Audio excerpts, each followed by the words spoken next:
Mula sa Bulwagang Pambalitaan, Himpilan at Sandigan ng Bayan, ito ang BZHR. Na sa makatotohanang balita, handong namin radyong tapat, balitang BZRH. BZHR, tagapaghatid ng mga nagbabagang balita, walang kinikilingan, tanging katotohanan lamang. Ito ang BZHR, busis ng sambayanan.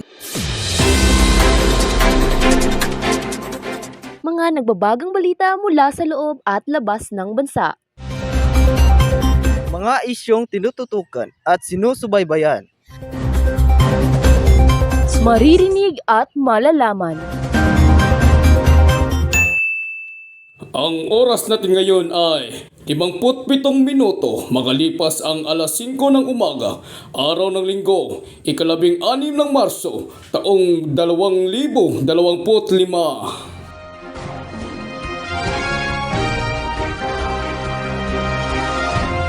Isang mapagpalang araw, Pilipinas. Ito ang inyong kaibigang Alan Sigayle. Palaging maasahan, Jomedel Freddy Isgana. At inyong kaagapay, Nikki Caballas. At kayo'y nakikinig sa Magandang Umaga, Kabalita.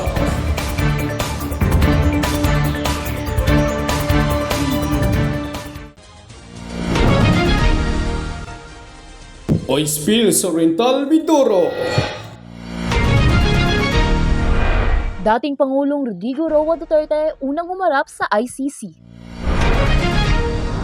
6 patay sa heatwave sa Canada. Sa balitang sports, TNT, DLSU at PH Team panalo sa kanilang laban. Celebrity News, Sunshine Cruz at Atong Ang opisyal nang ipinakilala ang kanilang relasyon. Para sa mga detalye ng mga nagbabagang balita. Malawakang oil spill sa Oriental Mindoro, matinding pinsala sa kalikasan at kabuhayan. Isang trahedya ang muling gumimbal sa bansa matapos ang malawakang oil spill sa Oriental Mindoro na nagdudulot ng matinding pinsala sa kabuhayan ng mga mangingisda at pagkasira ng yamang dagat. Ayon sa DENR, tinatayang libu-libong litro ng langis ang kumakalat sa dagat matapos lumubog ang MT Princess Empress, dahilan upang ipatupad ang fishing ban sa apektadong lugar. Samantala, patuloy ang ginagawang paglilinis at rehabilitation upang mapigilan ang mas matinding epekto ng trahedya. Dating Pangulong Rodrigo Roa Duterte unang humarap sa ICC at dumalo sa pamamagitan ng video link. Kamakailan lamang humarap si dating Pangulong Rodrigo Roa Duterte sa International Criminal Court o ICC sa The Hague, Netherlands sa pamamagitan ng video link mula sa detention unit ng korte. Sa kanyang unang pagdinig, inakusahan siya ng mga krimen laban sa sangkatauhan kaugnay ng kanyang kontrobersyal na kampanya laban sa droga. Sa naturang pagdinig, napansin ang kanyang mahinang pangangatawan at hirap sa pagsasalita na nagdulot ng pangamba tungkol sa kanyang kalusugan. Pakinggan ang kanyang pahayag sa pamamagitan ng video mula mismo sa ANC 24/7 News. I am Rodrigo Roa Duterte. That's my first middle name is Roa. The surname is Duterte.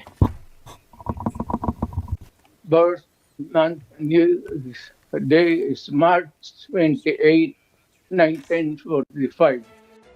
Ayon sa kanyang abogado na si Salvador Mideldia, si Duterte ay dumaranas ng seryosong kondisyon sa kalusugan na maaaring makaapekto sa kanyang kakayahang dumalo sa paglilitis. Gayunpaman, matapos ang pagsusuri ng isang court-appointed na doktor, idineklara siyang fully mentally aware and fit para humarap sa paglilitis.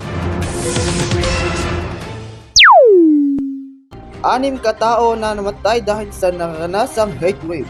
Ayon sa Montreal Public Health Department, karamihan sa mga biktima ay may isang naninirahan sa kanilang mga bahay at wala ring air condition. Dahil dito, umakyat na nasa 12 ang bilang ng nasawi dahil sa heatwave. Nagbabala naman ang health official sa Aras-asan dahil sa inaasahang magpapatuloy pa ang nararanasang napakainit na panahon.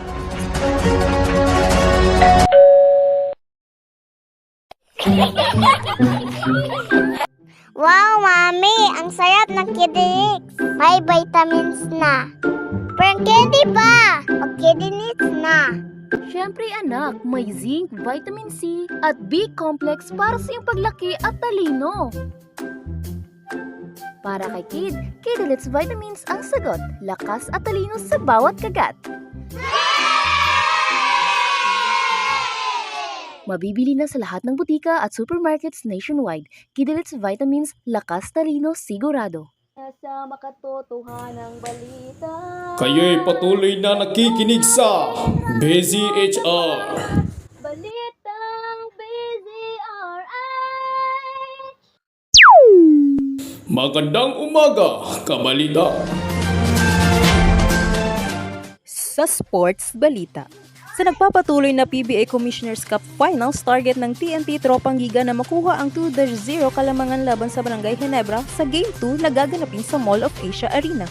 Samantala, sa UAAP Season 87 Women's Volleyball Tournament, pinataob ng De La Salle University or DLSU Lady Sparkers ang Far Eastern University FEU Lady Tamaraw sa straight sets na 25-17, 25-20, 25-22 sa Smart Araneta Coliseum.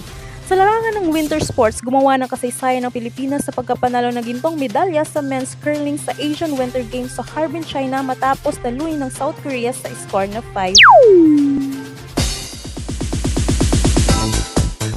Magandang araw mga kachika! Narito na naman tayo upang ihatid sa inyo ang pinakabagong balita sa mundo ng showbiz. Ngayon, usap-usapan ng aktres na si Sunshine Cruz at ang negosyanteng si Atong Ang matapos nilang opisyal na isapubliko ang kanilang relasyon.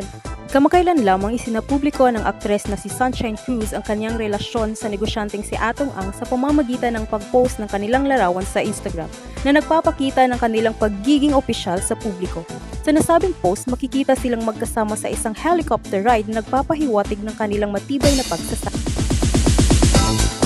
Ayan na nga mga kachika, isa namang nakakakilig na love story ang ating nasaksihan sa mundo ng showbiz. Ano ang iyong reaksyon sa bagong relasyon na ito? Hanggang sa susunod na update, ito ang inyong lingkod, Nikki Caballas para sa Showbiz Chika Live.